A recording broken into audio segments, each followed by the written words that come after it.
So, we've done another month of 2022. Every month, it takes me by surprise. But yes, April is over. And it was actually the month that I've read the least in the whole of 2022. But let's run through what I did read. I will start, as usual, with a few stats, and then I'll go into some reviews for the books that I read. So, this month I read 6 books and DNF'd 2. Total page count was 1,875. Mood-wise was pretty standard for me. We had emotional, dark and challenging taking up over half of my reading. Genre-wise, 3 literary, 3 contemporary, 1 LGBTQ, 1 magical realism, 1 YA and 1 sci-fi. That YA shouldn't be classified as a YA. Some of you will already know which book I'm talking about, but we'll get to that when we get to it. But it wasn't YA. Rating wise, a bit lower than my usual actually. So I had 1 5-star, 1 4-star, 3 3-stars and 1 2-star. And I read 3 books on audio and 3 books in ebook format. No physical books completed this month, mainly just because I've been out working quite a lot. So carrying an actual real life book about is a challenge. So most of my reading has been done on my phone or in the car on audio. So let's start with the DNFs, shall we? The first DNF I have is Honorifics by Cynthia Miller. So this was longlisted for the Dulac Prize. It is a collection of poetry. So I did say, and I did try to read, that I would read some So I did say that I would try and read some poetry this year, that I would use the Dulac Prize to push me out of my comfort zone. I tried. I didn't like it. I just didn't care. I read half. There's like a natural stop point in the middle, like where it goes on to like the second half. But I mean, they were fine. But do I want to read poems over an actual book? No, I don't. So I tried. It failed. I won't pick any more poetry up probably this year. The other book that I DNF'd was the Book of Form and Emptiness by Ruth Ozeki. A little bit controversial because I know quite a lot of people like this book. I read at the time I read it, it was longlisted for the Women's Prize for Fiction, and now it has been shortlisted. This is a chunky book, and it's dealing with grief and mental health. We follow our main protagonist, Benny, who is a child, and the story is narrated in part by him and in part by a book. So that, as a concept, doesn't put me off. It sounded quite interesting, but it was just trying to cover too much ground, and it was just pulling me out of the story. Also, if you saw me and Scott talk about our predictions for the shortlist, you'll know that I was really hacked off with the audiobook. It did that thing where it has a male narrator, and when they try and do a female voice, they make the woman sound like a complete moron. So he did that for Benny's mother, and I was just like, is she a moron just because she's a woman? Is she? So yeah, that really wound me up. I made it through about 6 or 7 hours of the audiobook, and then I was like, no, not for me. Like I said, I wasn't engaged with the story anyway. So yeah, DNF'd it. So moving on to books that I actually completed. The first one I read in the month of April was Flamingo by Rachel Elliott. You're going to notice a theme here. So this one was longlisted for the Women's Prize. It did not move forward, which I'm quite pleased about because I gave it 2 stars. In this we follow 2 people, a man and a woman. The man is having a bit of a rough time. He's been made homeless, and the woman is just like doing whatever. It's really difficult to explain, and then at a point in the book they come together and we sort of look back at their past, and or particularly the man's past and what caused them to be there. And yeah, not a lot happened really. It was very and I got to the end and I was like, oh, that was it, was it? And also the fact that it was called Flamingo, it had like this really minor section about why it's called that, and it's just like, really, you couldn't think of the reason you can't think of a better name is because this book is about nothing. Anyway, 2 stars, not for me. Moving from one side of the spectrum to the other, we have my 5-star of the month, and that was Careless by Kirsty Capes. So I buddy read this with the lovely Alice from Alice and the Giant Bookshelf and Danny from Danny's Book World, and this was exceptional. This was an exceptional book. So in this we're following a 15-year-old girl, Bess, and the book opens with her doing a pregnancy test in a kebab shop toilet, and she is up at the duffer. So from there we move forward and backwards in the timeline to see how she got to that point and then what she does subsequently. It was brilliantly done. The writing was brutal, aggressive, to the point, and there was, it fit the story so well. There was no sort of like flowering it up because it wasn't a flowery subject. It was brutal. So I loved all of that. There was a secondary character, Bess's best friend Ishal, who also had some stuff going on. Rudy's come to say hello. And her storyline was really interesting as well. I could have read a whole another book on Ishal. I suppose that's my only slight criticism, is that this book probably could have had another 100 pages in, and I would have loved it even more. But yeah, it was fabulous. Also, if you grew up in the 90s, there are so many, well, I suppose particularly in the UK, there are so many like 90s references in it that I just loved, and took me back to my youth.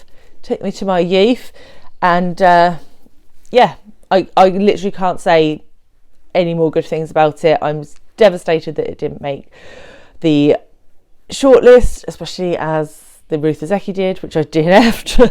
But you can't win them all, and I'm so glad that I picked it up from the long list, because I think if I hadn't picked it up prior to the shortlist being announced, I probably would have bumped it down my list, and that would have been a real shame, because this was a brilliant book.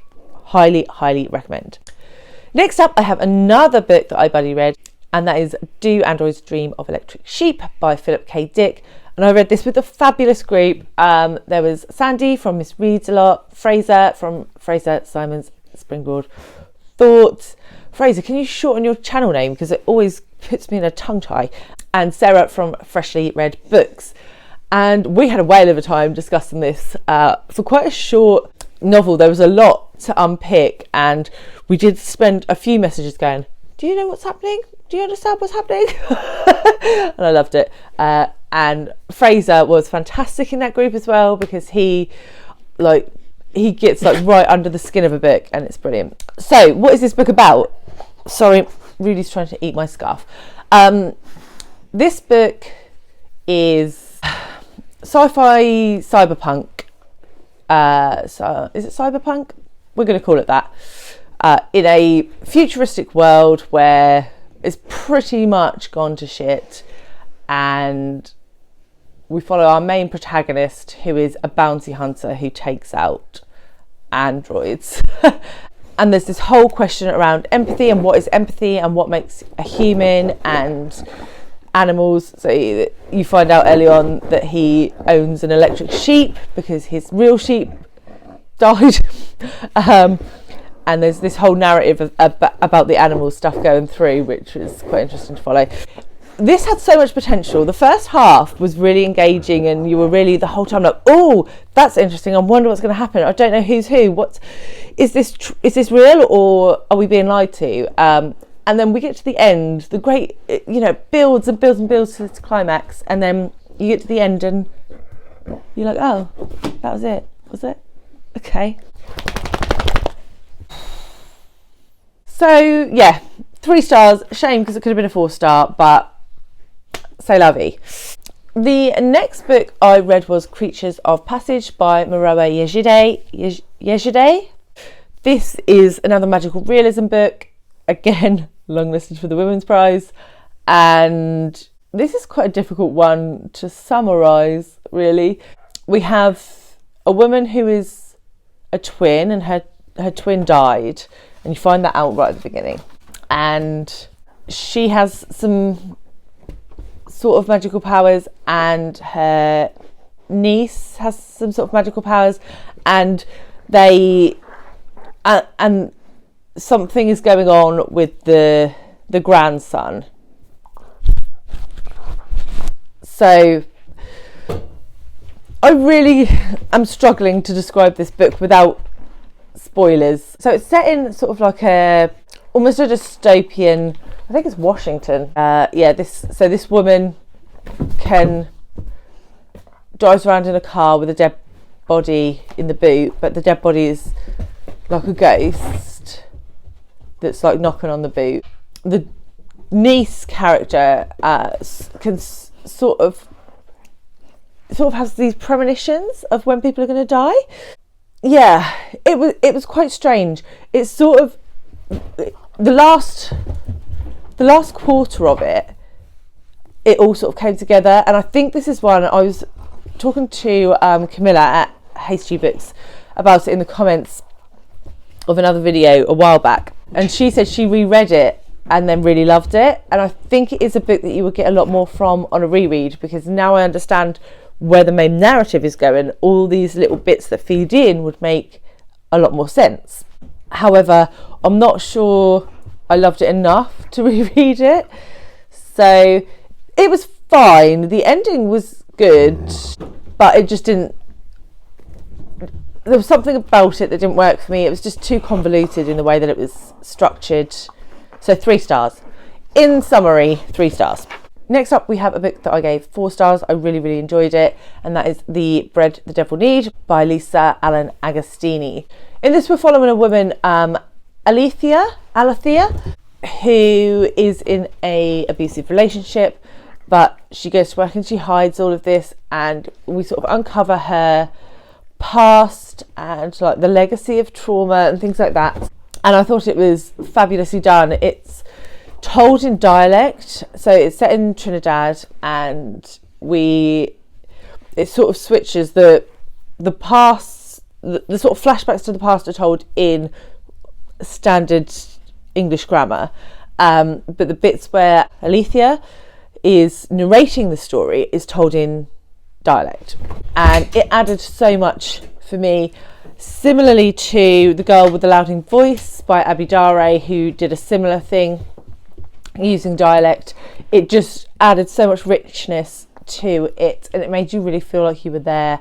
And it covers sort of colorism as well, and racism, and yeah, I gave it 4 stars. I thought it was fantastic, and I was so pleased to see that it was shortlisted for the Women's Prize.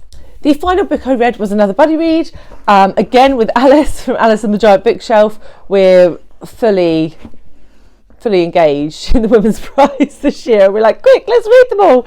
And we read The Sentence by Louise Erdrich. So overall, I was disappointed in this book. Apologies for this. Rudy is right there. I'm trying to stop him from barking by throwing this teddy down the stairs for him to get. The life of a booktuber. Yeah, I was disappointed with The Sentence. I think it had really good potential. I think Louise Erdrich tried to do too much. So we have almost 2 storylines. We have this ghost storyline. So right at the beginning, we find that the bookstore where our main protagonist is working is haunted by the ghost of a former customer. And then this book also takes place over the period where COVID kicks in and the George Floyd murder occurred. So there's 2 strands to this. The social commentary bit I thought was excellently done. I thought it was done with tact and sensitivity, at, but also feeling true to what actually happened. The ghost bit I didn't like, really. I didn't feel like it added anything to the story. The conclusion I wasn't really satisfied with, but there were moments of brilliance in this book, but the central narrative just wasn't strong enough for me to pull that all together. And because we were flitting here, there and everywhere, I never really felt connected to Tookie, the main character, or any of the peripheral characters. So when stuff doesn't go very well at certain points in the book, I just didn't care, because I hadn't really connected to any of these characters. I didn't understand their motivations, and I just, 3 stars. Okay, it was fine. Me and Alice were talking about it, and it felt like a book that was written with winning a prize in mind. So it covers these key topics, and it's almost like a checklist, and it's like, okay, I'm going to cover these things because I think they will get me some recognition in a prize. And I don't know, that may be an unfair comment, but that's how it felt to me. It felt like it was more about ticking off these high profile issues more than it was about creating a story that people would enjoy. So and that was it. So only 6 books this month, though I think I have waffled a bit. Hopefully when I edit I can cut out some of my waffle. And tell me, what was the best book you read this month, or last month I should say, and have you read any of these? Do you passionately agree or disagree with any of my comments? I do love a good debate in the comments. And from me, from this poor teddy that's getting eaten by Rudy, and from Rudy, goodbye.